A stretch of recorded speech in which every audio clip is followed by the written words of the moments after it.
You're standing in a forest that feels wrong. It's December 16th, 1944, in the Ardennes. The trees are tall and close together, dark trunks dusted with snow. Somewhere behind you, a small Belgian village is still asleep. There's a faint orange glow in one farmhouse window. Someone's making coffee. You're a 19-year-old American GI in a foxhole. Boots damp, fingers numb inside wool gloves that never quite dry. Up until yesterday, everyone kept saying the same thing. The war's practically over, kid.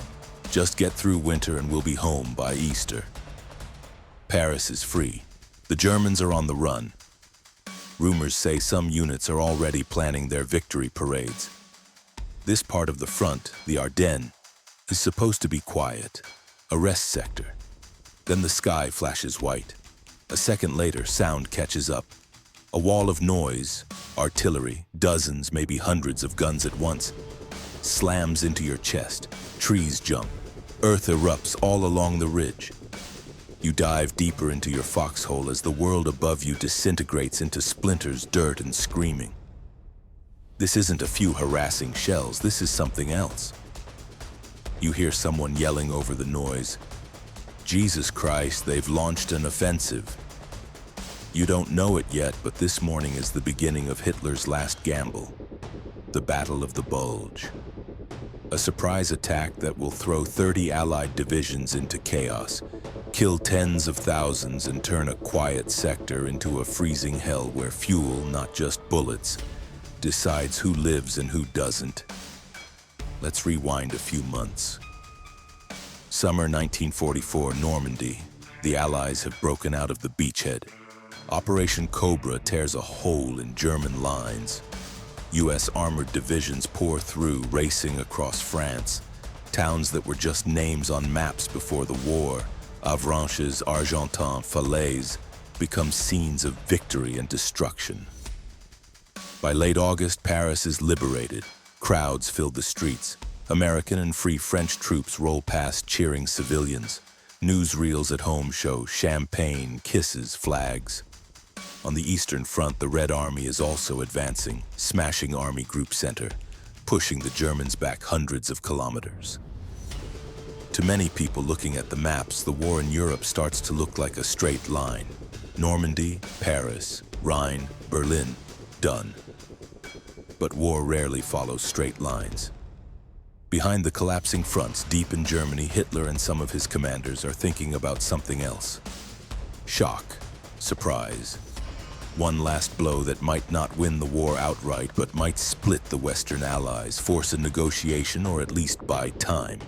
Because while Allied armies are moving fast, they are also overstretched, dependent on long supply lines, and very confident. That confidence is a strength. It's also a weakness. In the fall of 1944, the German army in the West is battered but not dead. It still has veteran units, it still has tanks, including new Panthers and the fearsome Tiger II. It still has officers who know how to plan and execute complex operations. And Hitler is about to gamble all of that on a single throw of the dice. The plan, when you first hear it, sounds insane. Hitler calls it Wacht am Rhein at first, then Herbstnebel, autumn mist. But we know it now as the Ardennes offensive. He wants to mass armored divisions in secret in the Ardennes, punch through the thin American lines there, race west across the Meuse River, capture the port of Antwerp. If he can do that, he believes he can split the British and American forces, cut off their supplies, and maybe even force Churchill and Roosevelt to consider a separate peace. There are problems. Fuel is short, very short. The Luftwaffe is a shadow of what it used to be. Many of the panzer divisions he wants to use are still recovering from earlier battles. Some senior officers like Model and Rundstedt understand how risky this is. They suggest smaller, more realistic operations. Hitler refuses. He's obsessed with big arrows on maps, decisive blows. He chooses the Ardennes because it worked once, in 1940 against France. The terrain is rough and forested, ideal for surprise. The Allies believe it is unlikely anyone would launch a major offensive there in winter. That belief has consequences. The U.S. command uses the Ardennes as a rest area. They rotate in divisions that are inexperienced, understrength, or recovering from earlier fights. Tank destroyer battalions park in villages. Artillery units are thinly spread. Infantry hold long stretches of line with too few men.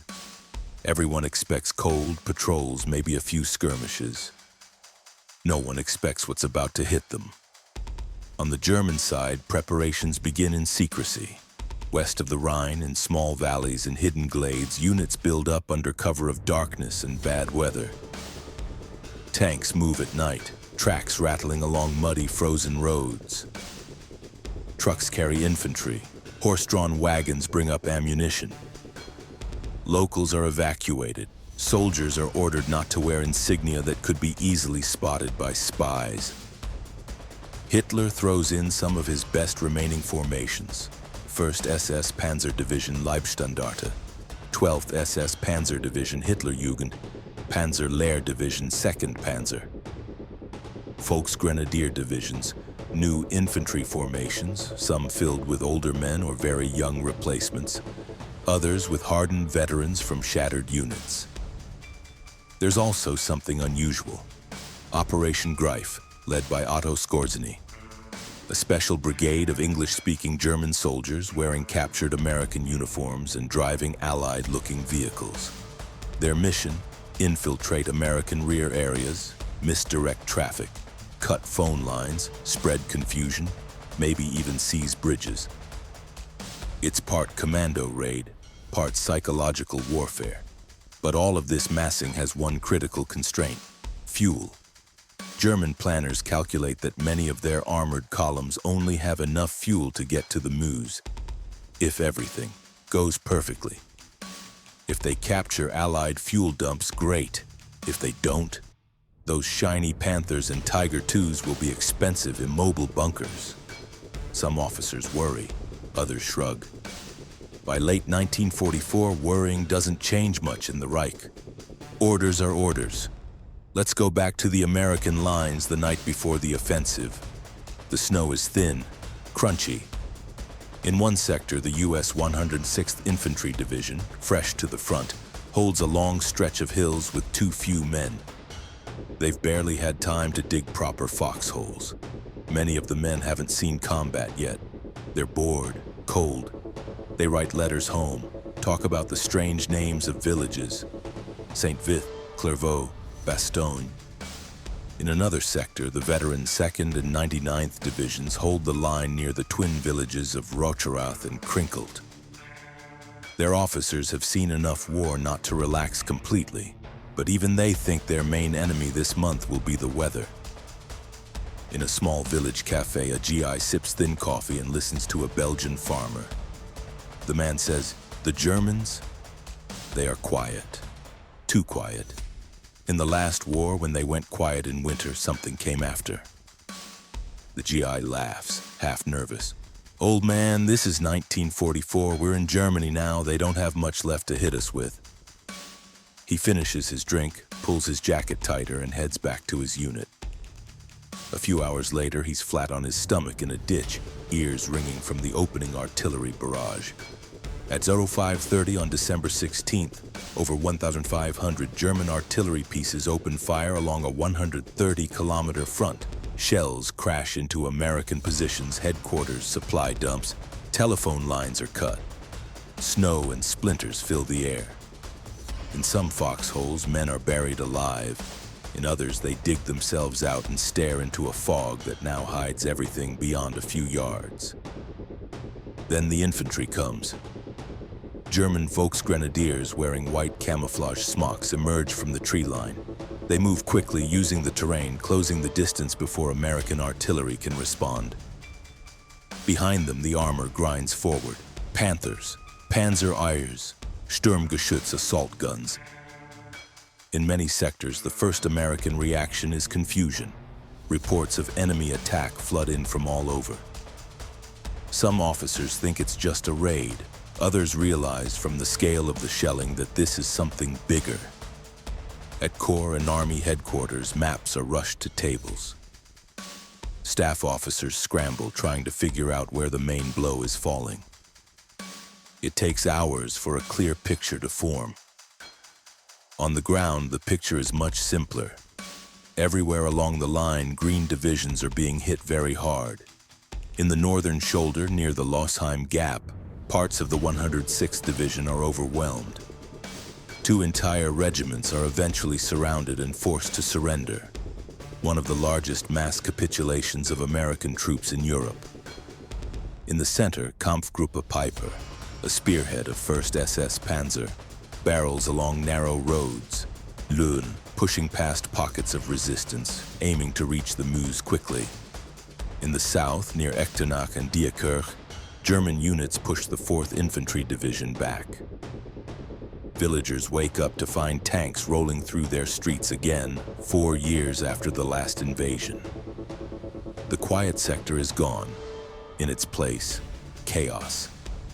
If you like being right there in the foxhole when history snaps from "it's almost over" to "oh God, we're in trouble," take a second now to subscribe and hit the bell.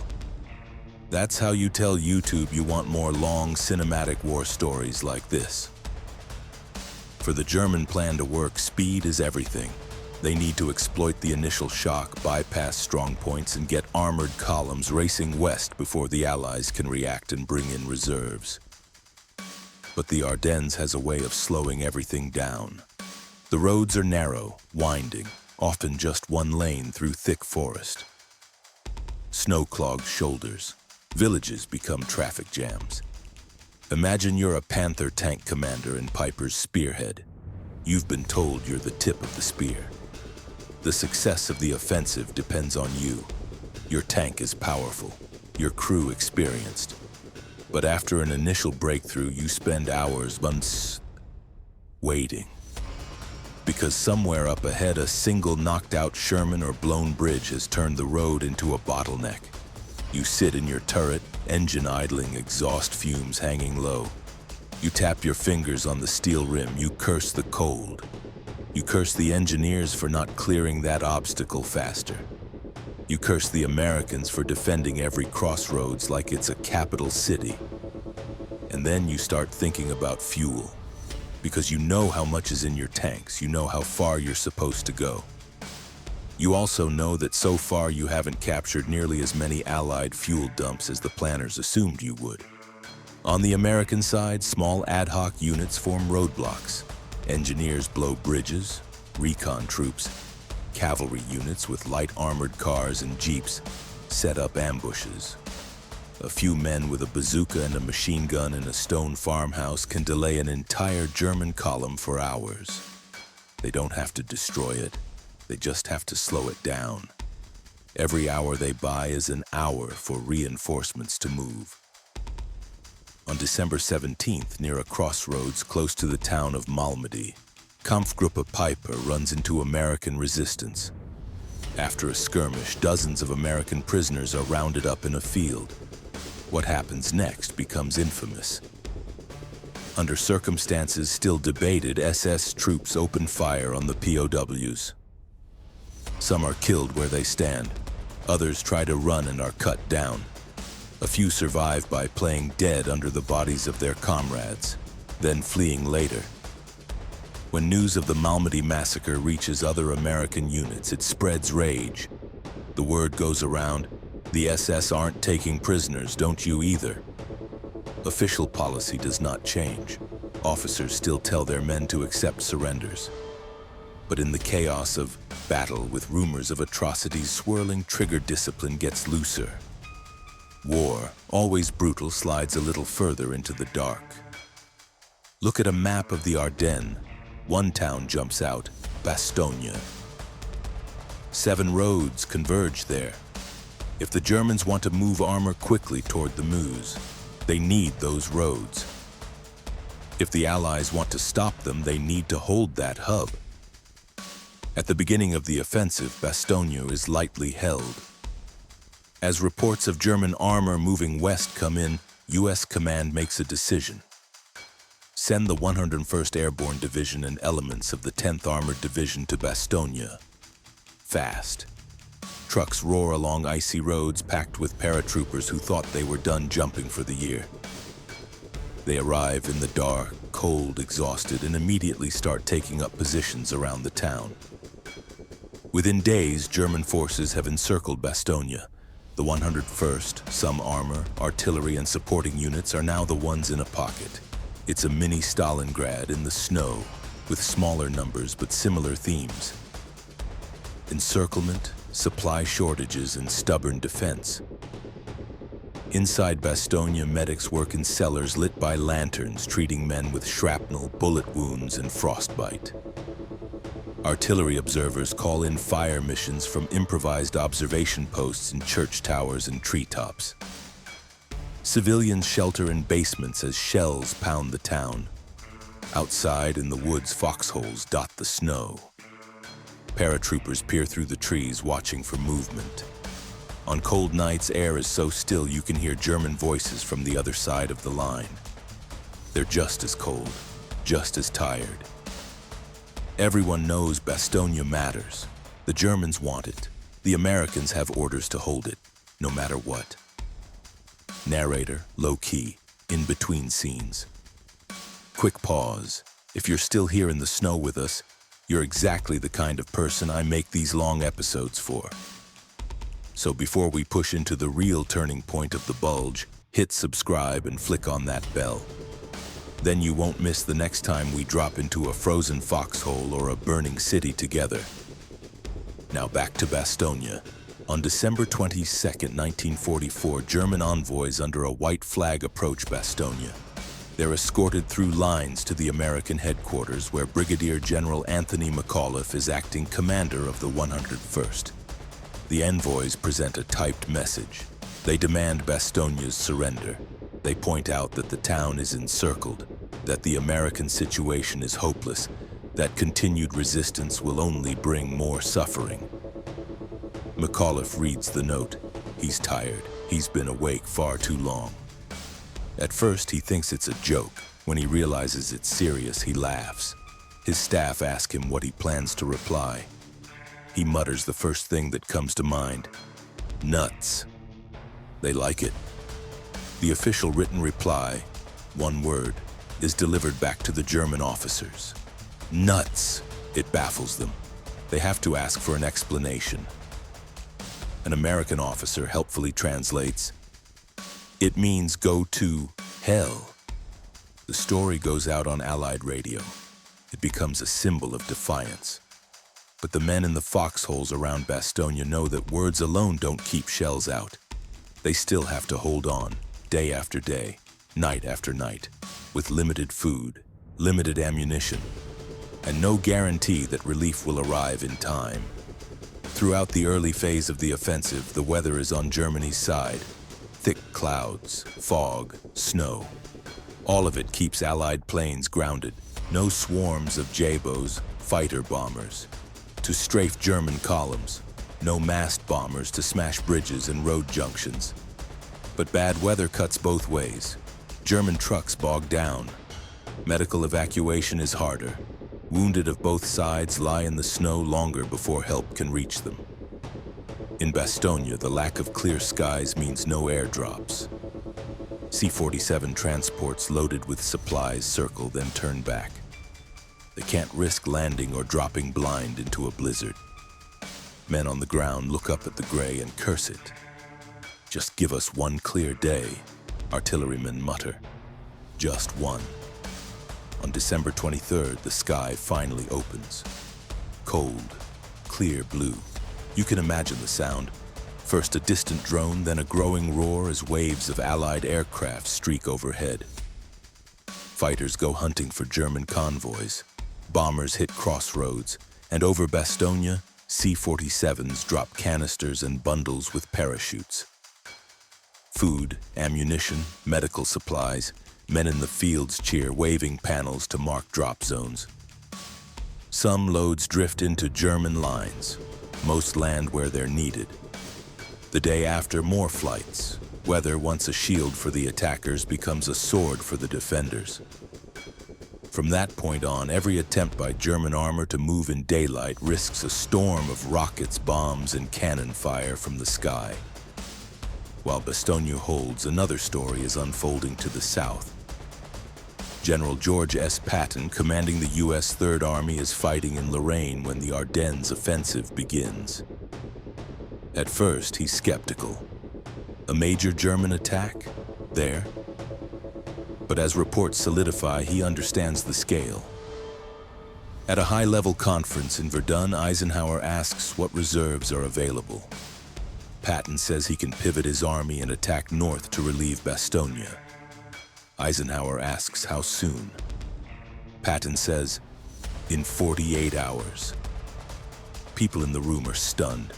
Moving an entire army, tens of thousands of men, tanks, artillery, supply trains, changing direction on icy roads is not something you normally do in 2 days. But Patton has been planning for contingencies. He's already told his staff to prepare plans to pivot even before he was asked.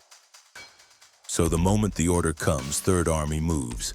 Columns of Shermans, tank destroyers, infantry and trucks, and long chains of supply vehicles swing north. They fight through German blocking positions. They deal with blown bridges, mines, and ambushes. On December 26th, the lead elements reach the southern outskirts of Bastogne. A Sherman tank from the 37th Tank Battalion drives up to an American roadblock. The paratroopers stare, then grin. One of them yells, "Welcome to Bastogne." The siege is technically broken. Supplies and reinforcements can come in by land now, not just air. The men inside aren't out of danger, but they're no longer alone. While Bastogne and Patton draw a lot of attention, the rest of the front is just as crucial. In the north, near Elsenborn Ridge, American units dig in and hold. German attempts to break through there are repulsed with heavy casualties. Artillery concentrations tear into attacking troops. In the center, Kampfgruppe Piper's spearhead stalls. Bridges are blown. Fuel runs out. Piper's men abandon vehicles and try to fight their way back on foot through the woods. In multiple places, German units find themselves in small pockets, surrounded by Americans. What had begun as a confident thrust now turns into a series of desperate defensive battles. By early January, the Bulge in the Allied lines, the salient driven into Belgium and Luxembourg, stops growing.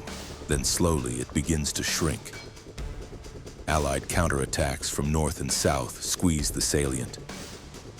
German units, low on fuel and ammunition, fall back. The weather remains cold. Snow turns to ice, then to mud. Tank crews on both sides curse the conditions. Infantry slip and slog through ruined villages and forest trails. But the momentum has shifted. Hitler's last big gamble in the West has failed. On New Year's Day, 1945, the Luftwaffe attempts its own last gamble in the West, Operation Bodenplatte. The plan is to launch a surprise, low-level attack against Allied airfields in Belgium, the Netherlands, and northern France, destroying as many aircraft on the ground as possible. At dawn, German fighters, many flown by relatively inexperienced pilots alongside a few veterans, skim treetops and hedgerows, popping up only at the last moment to strafe and bomb airfields. They do catch some units by surprise. Dozens of Allied planes are destroyed on the ground. But the cost is catastrophic. Allied anti-aircraft fire and fighter responses shoot down many of the attackers. The Luftwaffe loses hundreds of aircraft and, more importantly, irreplaceable pilots. Whatever temporary damage they inflicted on Allied air power is erased within days. The Germans, on the other hand, have just burned through a chunk of their last trained air crews. From then on, Allied dominance in the sky over the Western Front is almost total. On the ground in the Ardennes, soldiers hear the rumble of dogfights overhead and see wrecks falling. Most don't know the bigger picture. They just know that by mid-January, more and more American and British aircraft are overhead, and fewer with crosses on their wings. It's easy in stories like this to focus on divisions, tanks, generals. But the Ardennes was, and is, a place where people live. Belgian, Luxembourgish, and some German civilians found themselves once again in the path of war. In small villages like La Glaise, Foy, and Houffalize, families huddled in cellars as shells fell. Some had lived through the 1940 invasion. Now they watched tanks with different insignia roll through the same streets. There are stories of farmers leading lost American columns down back roads, of villagers hiding Allied airmen, of others caught with German soldiers in their barns who later faced suspicion from neighbors. One old woman in Bastogne years later described sitting in the dark with her grandchildren as the house shook around them. "We were so cold," she said. "We burned furniture, we burned books, we burned anything that would burn. The children didn't know which army was which. They just knew that every time the guns were loud, the ceiling might fall." When you look at photos of the Bulge, wrecked tanks, shattered houses, oaks snapped in half, remember that behind every ruined house was a family that had to rebuild from nothing in a Europe already exhausted by years of war. By the end of January 1945, the front line looks, on the map, almost like it did before December 16th. The Bulge is gone. The Allies are preparing the next moves toward the Rhine. It would be tempting to say things went back to normal. They didn't. In 5 weeks, the Battle of the Bulge cost the Germans around 80,000, 100,000 casualties, killed, wounded, missing, or captured. The Americans roughly 80,000 casualties as well. The British, several thousand. These numbers blur. Each one of those digits was a person, a tanker frozen in his turret, an infantryman hit crossing a snowy field, a medic who stayed too long under fire, a driver caught in an airstrike on a packed road. The German army in the west burned through much of its remaining strategic reserve. Elite panzer divisions came out of the Ardennes battered short of men and vehicles. They would fight again, on the Rhine, in the Ruhr, even in the final defense of Germany, but never with the same strength. Fuel stocks that might have supported defensive operations were gone, poured into a failed offensive. The Allies, for their part, had been surprised, bloodied, and forced to absorb a painful lesson. The enemy still had teeth. But unlike Germany, they could replace their losses. Replacements flowed in. Factories kept producing, fuel shipments continued. The Bulge didn't stop the Allied advance. It slowed it. At a terrible price. Today, if you visit the Ardennes in winter, you can still find echoes. Forests that once shook with artillery are quiet. Sheep graze where Panther tanks once idled in long columns. In small town squares, you'll see Sherman tanks on concrete plinths, frozen mid-advance, paint freshened for commemorations. Roadside markers show where units fought, where Piper's column was stopped, where airborne troops dug in. Old men and women, fewer every year, remember hiding in dark cellars, remember sharing that cellar with young soldiers far from home. In museums, you can see letters home from both sides. One German soldier writing, "We march west through deep snow. They say this will change the war. I just hope we get decent boots." One American, "Ma, they moved us up to the line. They say it's quiet here. I hope they're not lying." We know now that the war in Europe had less than 5 months left. They didn't. For the GI in that foxhole on December 16th, for the Panzer crewman watching his fuel gauge drop, for the Belgian child watching tracers in the night sky, time wasn't a map. It was just today. Cold, hungry, afraid. You've just walked through Hitler's last gamble in the West from inside the snow, the tanks, the cellars, and the command tents. If you want more long, immersive war stories told like this, not just lists of dates, but human-level narratives, make sure you're subscribed and the notifications are on. That way you'll be there when we dive into the next battlefield, whether it's a burning carrier deck, a night raid over a blacked-out city, or a forgotten hill where everything went wrong. They said in late 1944 that the war in Europe was basically over. The Battle of the Bulge proved that as long as one side still has men, steel, and a leader willing to gamble everything, the war can still bite back hard. But it also proved something else. Even in surprise and chaos, even in blizzards and broken plans, an army that can adapt, improvise, and endure will outlast one that spends its last strength on a dream. The Ardennes froze 80,000 men and shattered Hitler's last hopes. What came after was inevitable, but in those woods for a few terrifying weeks, nothing felt inevitable at all.